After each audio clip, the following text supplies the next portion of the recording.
Halo semua, kembali lagi bersama gue Reza dari channel iLinks Indonesia. Menjadi seorang fotografer atau penggemar fotografi, pastinya akan selalu merawat barang-barang kesayangannya. Ya, apalagi alat-alat fotografi yang harganya itu bisa dibilang nggak murah. Nggak selalu di ruangan studio, ada kalanya seorang fotografer itu harus melakukan sesi pemotretan di luar ruangan.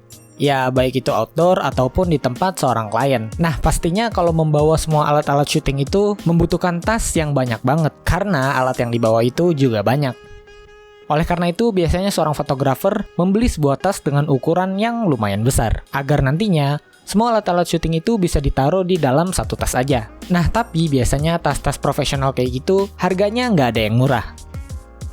Karena kualitas yang diberikan itu nggak cuma diperuntukkan untuk membawa barang aja, tapi juga bisa digunakan untuk melindungi barang-barang kita. Nah, gue punya solusi untuk para fotografer atau videografer pemula yang membutuhkan tas kamera dengan harga terjangkau, tapi dengan kualitas yang nggak kalah cakep sama tas-tas kamera brand-brand terkenal. Jadi ini dia tasnya, kelihatan nggak?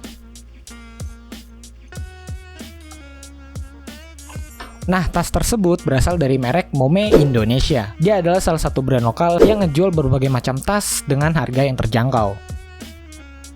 Di video kali ini gue mau coba review tas dari merek Mome Indonesia. Apakah tas dari merek lokal ini beneran nyaman dan aman untuk barang-barang kita? Karena itulah dua aspek yang paling penting dalam memilih sebuah tas untuk kamera. So, nggak usah lama-lama lagi, yuk langsung aja kita ke video reviewnya. Sebelumnya, tas dari merek Mome Indonesia ini punya 4 varian. Ada Kata Z, Viatoris, Maxima, dan Dominate Pro. Yang gue pakai sekarang adalah varian Maxima. Nah, varian Maxima sendiri punya 3 pilihan warna. Ada hitam yang gue pakai sekarang, hitam merah, dan merah. Dari segi desain ya, menurut gue desainnya ini sama kayak tas-tas kamera pada umumnya, yang bentuknya ini agak kotak dan di bagian atasnya itu melengkung, yang ngebikin dia punya banyak banget space yang bisa kita isi. Lanjut ke bagian material. Bahan luar tasnya ini terbuat dari bahan cordura yang nggak gampang robek. Bagian dalam tasnya terbuat dari bahan satin fabrik dan bahan kaos halus. Oh ya, seluruh bodi tasnya ini dilapisi dengan busa yang tebalnya itu sekitar 10 mm ya, yang ngebuat dia itu makin tambah safety kalau lagi ada benturan. Di belakang tasnya ini ada banyak banget tali yang fungsinya ini beda-beda. Gue coba jelasin satu-satu deh. Pertama, di bagian atas ada tali buat bahu dan tali buat ngangkat tasnya. Tapi menurut gue bahan talinya ini agak kurang ya, tipis dan gue rasa bakal gampang banget putus kalau terlalu sering dipakai. Mungkin buat Mome bisa ditambahin lagi pegangan karet di atas buat ngelapisin si tali biar nggak kendor kalau dipakai sering-sering. Lanjut ke bagian tengah ada tali buat dada dan ke bagian bawah ada tali buat pinggang. Nah, ketiga tali ini punya fungsi yang sama, yaitu pembagian load distributionnya. Maksudnya gimana tuh? Jadi ketika tasnya ini diisi full dan kalian gendong tasnya, beban yang ditanggung itu nggak cuma di bagian bahu aja. Semua dibagi-bagi, dari mulai bahu, dada, sampai ke pinggang. Tapi karena kebutuhan gue di sini cuma sampai tali bagian dada, gue nggak terlalu sering pakai tali di bagian pinggangnya. Untuk ini sih kembali lagi ke preferensi kalian masing-masing ya. Mana yang lebih enteng saat kalian lagi ngebawa tasnya. Nah, selama talinya nggak kepakai, tas ini juga nyediain slot buat talinya. Jadinya ketika digulung, dia itu rapih dan nggak kemana-mana. Bagian panel pada punggung juga dilapisi busa yang lumayan tebel. Tapi untuk bagian belakang tasnya, ini dikasih busa yang tebel banget biar punggung kita ini nggak sakit. Fungsi lain dari tebelnya busa di bagian belakang ini gue rasa karena di bagian belakang ada slot buat naruh laptop kalian. Jadi tasnya ini bisa buat nyimpen laptop ukuran 14-15 inch.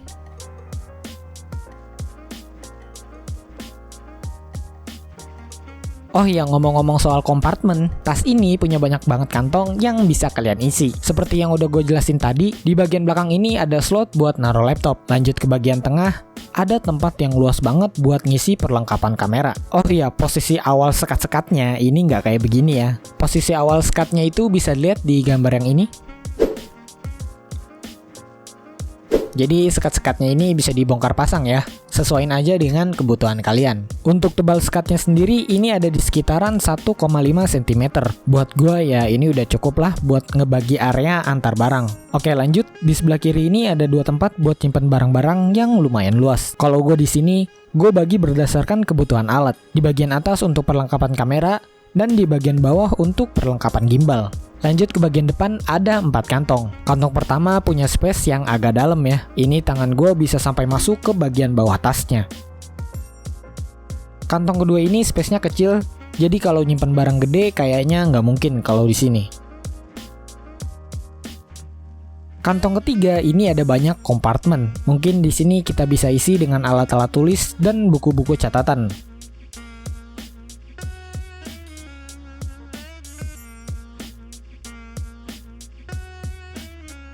Dan terakhir ada kantong keempat yang ukurannya sedang-sedang aja. Di bagian bawah tasnya ini ada kantong lagi buat nyimpen raincoat. Jadi tasnya ini udah termasuk dengan raincoat ya. Untuk dimensi tasnya sendiri, di bagian luar dia memiliki ukuran sebesar 28 x 17 x 45 cm. Dan untuk bagian dalam, dia memiliki ukuran sebesar 27 x 11 x 40 cm.